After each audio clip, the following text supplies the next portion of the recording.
지난달 26일 IT 수도에서 남성 수십 명이 총리 관저로 몰려간 일이 발생했습니다.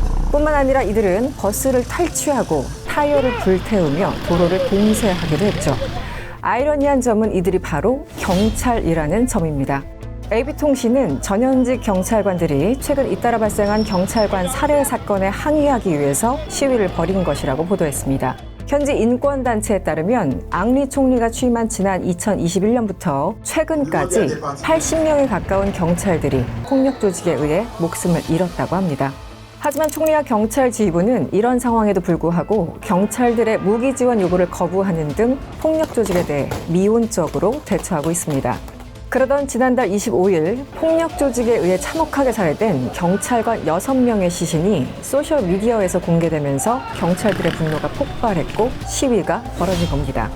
현재 IT는 폭력 조직, 일명 갱들의 천국으로 불립니다. IT는 인구 1,100만 명의 작은 나라임에도 불구하고 무장 갱단이 약 100여 개에 이르고 수도의 60%를 장악하고 있습니다. 게다가 갱단의 범죄와 정치적 혼란으로 지난 2019년 이후 선거를 치를 수 없는 상황인데요.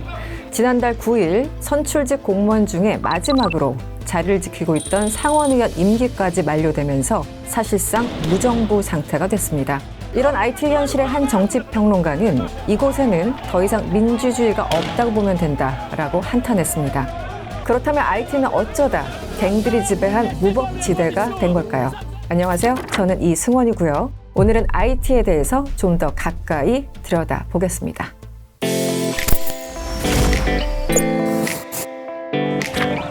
현재 IT는 갱들의 천국이라는 오명을 얻고 있습니다. 하지만 사실 과거의 IT는 아메리카 최초 흑인 독립국이라는 자부심이 있던 국가였습니다. 1492년부터 스페인과 프랑스의 식민 통치를 받았던 IT는 미국의 독립전쟁 그리고 프랑스 혁명 등의 영향으로 지난 1804년 세계 최초 흑인 공화국으로 독립하게 됩니다. 하지만 IT의 전국 혼란은 전혀 나아지지 않았습니다. 1825년 프랑스가 IT에 대해서 막대한 배상금을 요구하기 시작했기 때문이죠. 여기서 정확히 짚고 넘어가야 할 것은 프랑스가 IT에 배상금을 준 것이 아니라 오히려 배상금을 달라고 요구했다는 점입니다. 프랑스의 주장을 요약하면 식민 통치를 하면서 나라를 발전시키고 인프라를 구축해줬으니 근대화 배상금을 달라는 것이었습니다. 이때 프랑스는 IT에 1억 5천만 프랑을 청구했었는데요. 이 금액은 당시 프랑스 1년 예산과 맞먹는 금액이자 IT 독립정부의 연간 수입보다 10배나 많은 금액이었다고 합니다. 독립 과정에서 입은 피해를 복구하는 데도 급급했던 IT에게는 너무나도 가혹하고 무자비한 금액이었죠. 결론적으로 IT는 상식적으로 이해하기 어려운 이 요구를 들어줘야만 했습니다. 당시 IT는 독립 과정에서 백인을 대량 학살해 유럽 열강들로부터 미운 털이 박힌 상황이었고 프랑스가 독립을 인정하지 않으면서 20년간 다른 국가들과의 교역을 막았기 때문이죠. 추후에 양국 간의 협의를 통해 9천만 프랑으로 배상금을 낮추긴 했지만 IT가 프랑스에 원금과 이자를 모두 갚은 것은 1947년의 일이었습니다. 억지 배상금을 갚는 데만 무려 122년이 걸린 겁니다. 이 과정에서 국가 발전에 써야 할 국가 예산의 대부분은 빚을 갚는 데 사용해야 했고 때문에 오늘날 IT를 얘기할 때면 최빈공국이라는 수식어가 빠지지 않게 된 겁니다. 흑인 노예들의 민중혁명으로 어렵게 독립했지만 제1차 세계대전을 틈타 공격해온 미국에 점령당하는 등 서구 열강에 의해 무너질 수밖에 없었던 IT. 하지만 문제는 IT 내부에도 있었습니다.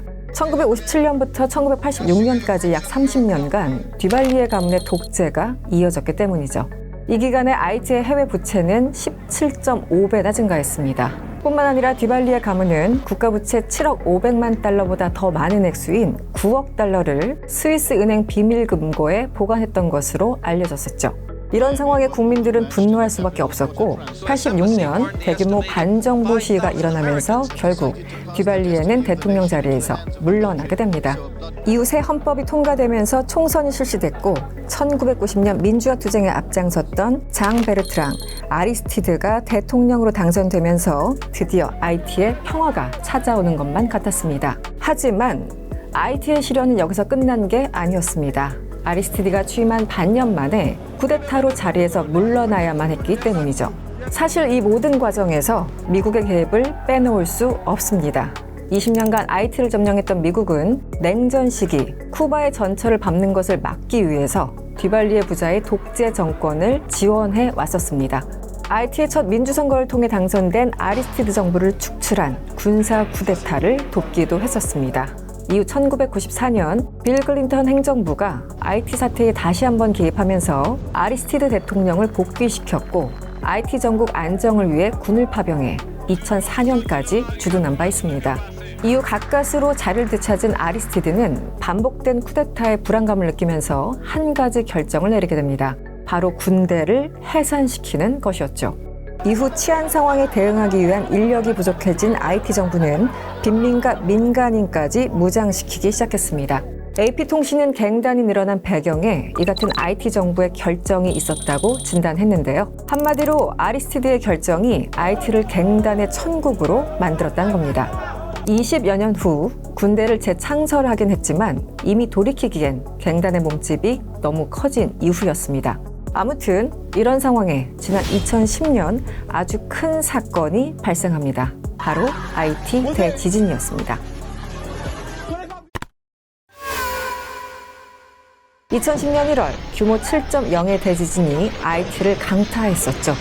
그 여파로 30만 명 이상이 사망, 180만 명의 이재민이 발생했고 국토가 폐허가 되면서 교도소가 붕괴돼 죄수들이 대거 탈출하는 사건이 벌어지기도 했는데 참사는 여기서 끝나지 않았습니다. 같은 해 10월 콜레라 전염병이 창궐하기 시작한 겁니다. 이후 IT 대부분 지역에 콜레라 피해가 확산되면서 5년 동안 74만여 명이 감염됐고 9천여 명이 사망했습니다. 비극에 비극이 더해지는 순간이었죠.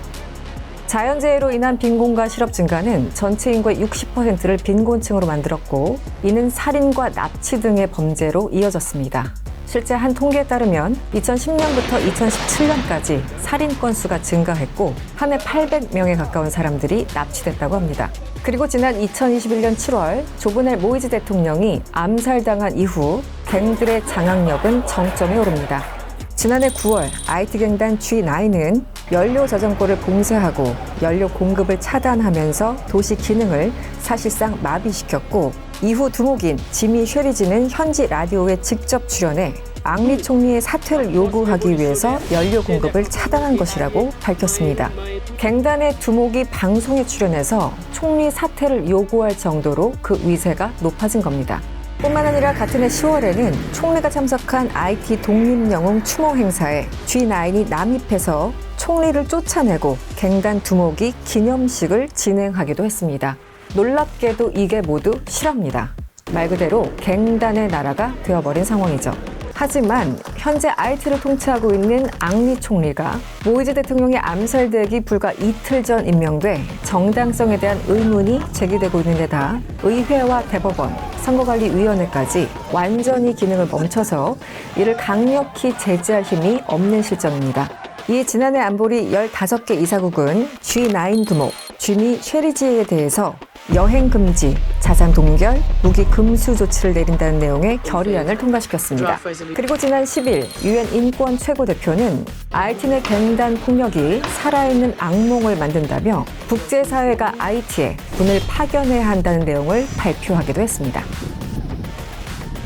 식민 지배, 자연재해, 독재로 인해 최빈국이 된 IT 국민들의 고통은 끝날 기미가 보이지 않습니다. 2022년 인플레이션은 26% 이상 치솟은 상황에서 앙리 총리가 재정 부족을 이유로 석유 등 연료에 대한 보조금 지급 중단을 발표해 국민들의 시름이 깊어지고 있기 때문입니다. 설상가상 지난해부터 콜레라 발병 사례가 증가하면서 200명 가까운 사망자가 발생하고 있습니다. 사실상 무정부 상태에서 갱단과 전염병이라는 수많은 적들과 싸워야 하는 상황입니다. 과연 이들은 언제쯤 평화를 맞이할 수 있을까요? 월드클로즈업 이승원이었습니다.